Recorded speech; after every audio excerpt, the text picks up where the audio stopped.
Okay, so what I was telling is like what will the like C code look like for this assembly code? So it will be actually the correct answer will be this. Okay, so where kind of like we are passing 3 parameter to a function. Okay. Okay. And for now, like for default, we have taken, okay, maybe I'm just transferring the integer value. Okay. And then there is a local variable that is being, that is there inside the function. And then we are doing is d equal to a plus b plus c. And then we are returning the value of d, right? So same thing actually has been implemented in the assembly code over here, where kind of we have actually like we are inside the function. We are kind of like adding all the arguments that were passed, and then we are saving that result to the local variable, right? And then when we are returning, because we are returning d, so we are again transferring the same d variable value to the ex, because from normally when function returns, it saves the result to the ex register. And then we are clearing up the setting of the stack and all the other stuff. Okay, so this is how the assembly, the C code will normally look like, kind of when for the assembly code. So On the other, EAX is the yes, local variable, Pragya. please pardon. So EAX is the local variable No, no, in the assembly language. no, no. Ex is the register. Local variable is I you mean, can we access. can compare like that. Uh, Actually, it won't be correct to tell that ex is local variable, because thing is ex is just a register. The local variable, like for a clarity, always like target this thing like EBP stack frame pointer -4 or -8. Think that as a local variable. Okay, where the things are getting saved, and these are the register that we are using actually to kind of implement the addition and all. Okay, so we Okay. are using those register. It can be register, can be another any other thing also. Maybe we would have used EDX or EBX. We can use that also, but compiler here thought of using the EX because EX was free.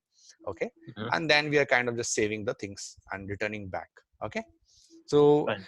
this is how the things will look like. And thing is like there are assembly like in the IDA Pro. Actually there is a kind of a I think a subscription that you can take, which actually can, which will what will do, because if sometime the assembly language is kind of difficult to analyze, what you can do is using that plugin, actually you can convert the assembly language to a readable uh, C language, even though it won't be that precise, but it will give you a vague idea like kind of what the things are going on that malware. Okay, and now the other thing which I want to tell you guys is like IDA Pro, those plugins are kind of somewhat costly. Okay, so what you can also do is like you might have heard about the USA NSA, right? The National Security Agency of USA that does all the spying thing and all. So thing is like they have their own GitHub profile, the NSA GitHub profile. Okay, and I'll just go to that. And what they do is like uh, kind of like whatever software they are working, some of them they have given that for free in the GitHub, and people can collaborate on the world. People, all over the world, people can kind of collaborate on that and kind of work on that. So thing is like they have one software they actually use. So you can see like NSA is an security agency, and they actually use a software called as Ghidra. Okay, it's similar to IDA Pro, but it's kind of a free version. And what you can do is actually, one of the good thing about this is that when you load any malware in this Ghidra exe file, after installing that, what it will do is like it will convert the C code, the assembly code, to C code, and you will get that for free.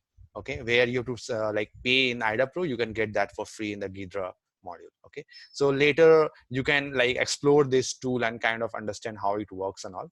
Okay, so just to inform you that this kind of software also works, and maybe in free time you can also explore their other softwares that they have given it for kind of free.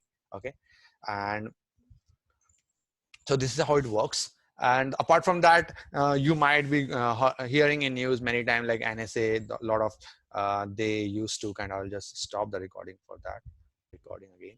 I don't want them to flag this video. That's why I just stop the recording. Okay, so now let's go back.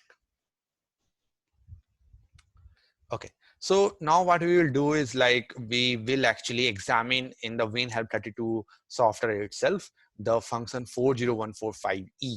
Okay, and let's see how it looks like. So any questions till now? No, brother. Okay, just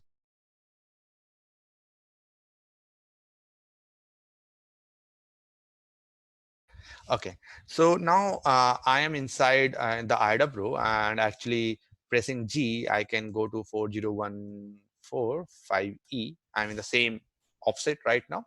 Okay, and this is actually the starting of the function, and I want you guys to tell me how many local variables are here and how many arguments are here that are getting passed to this function, like how many arguments this function is accepting, and like how many local variables are there. This Can is you? the right file function, right? We've seen this before.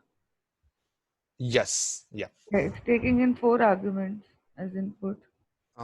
Okay, and number of Number of variables. bytes written and variables.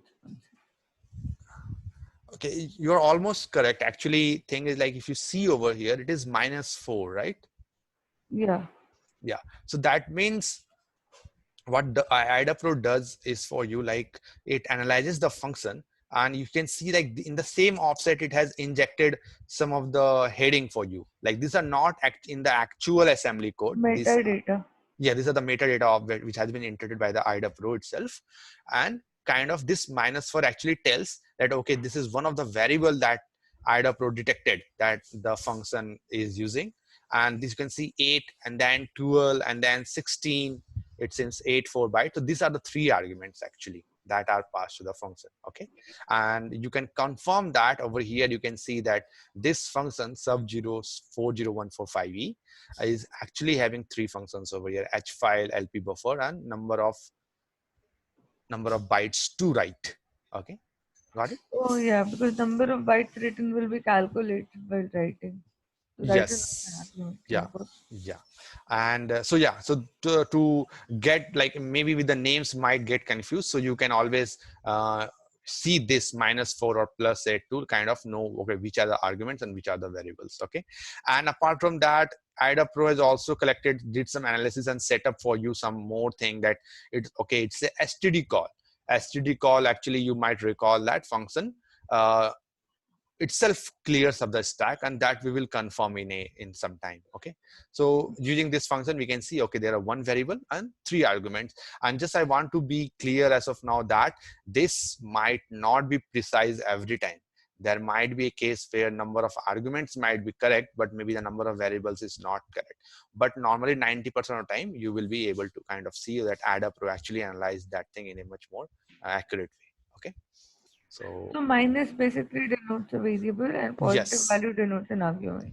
Does an argument. Yes, Okay. correct. Yeah. Let's see that.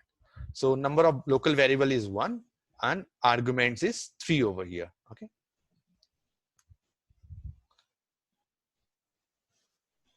So the reason only is IDA Pro doesn't know anything about the function declaration.